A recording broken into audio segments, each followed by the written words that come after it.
7 maa, soo ja raba taga, seal, kus udu mehib maa salapärasesse vaikusesse ja tuul sosistab iidseid tarkusi, asus haldjate maailm. Kõik hingas ühes rütmis. Mets, vesi, valgus, elu.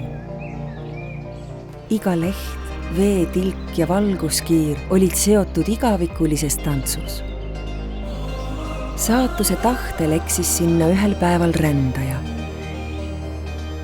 Ta tuli inimeste maailmast, kohast, kus päevad mööduvad kiiresti, kuid tunne jääb tühjaks. Kus silmad vaatavad, ent ei näe. Kus hääled räägivad, aga keegi ei kuule. Ta oli väsinud, katki, unustanud, kes ta tegelikult on. Isegi tema enda peegelpilt tundus talle võõras.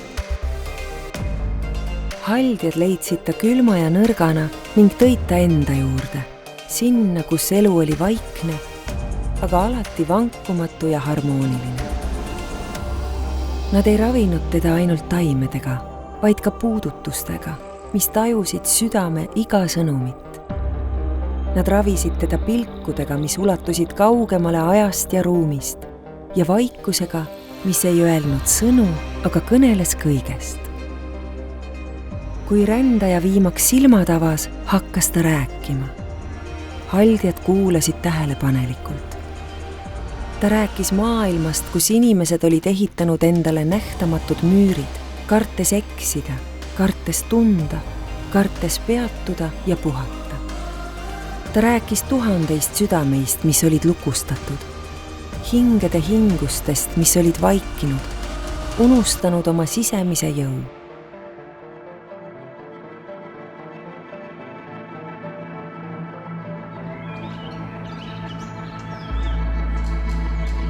Haldjad ei andnud hinnanguid.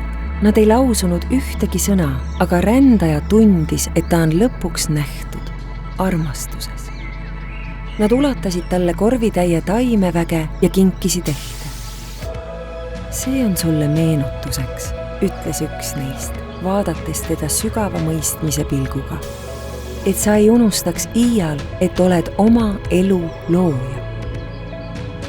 Rändaja hoidis ehet peopesal ja tundis, et tema sees oleks justkui süttinud valgus, mis polnud uus, vaid unustatud.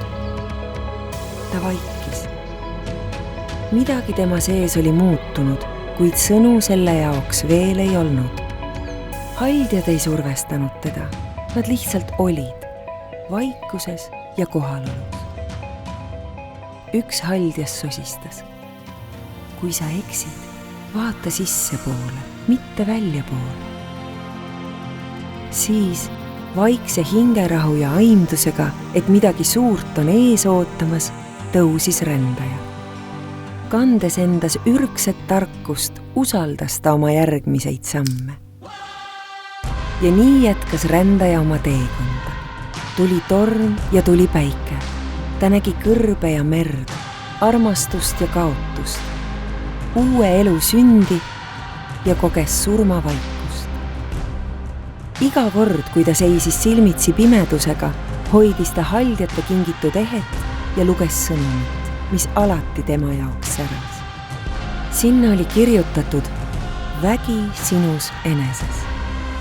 Kui maailm avas talle kõik oma imed, vaatas ta samuti ehet.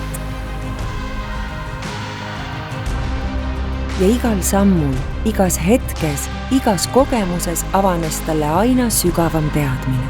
Vahel küsides endalt, kas see kõik on üldse päris? Kas ma kujutan seda ette? Oli see uni? Ei, see oli midagi enam. See oli meenutus, kutse ärgata, mitte välises maailmas, vaid enda sees. See oli tõde, mis oli alati teda oodanud, et ta selle viimaks omaks võtaks. Tõeline vägi ei tule väljast poolt. Seda ei saa kinkida, anda ega võtta.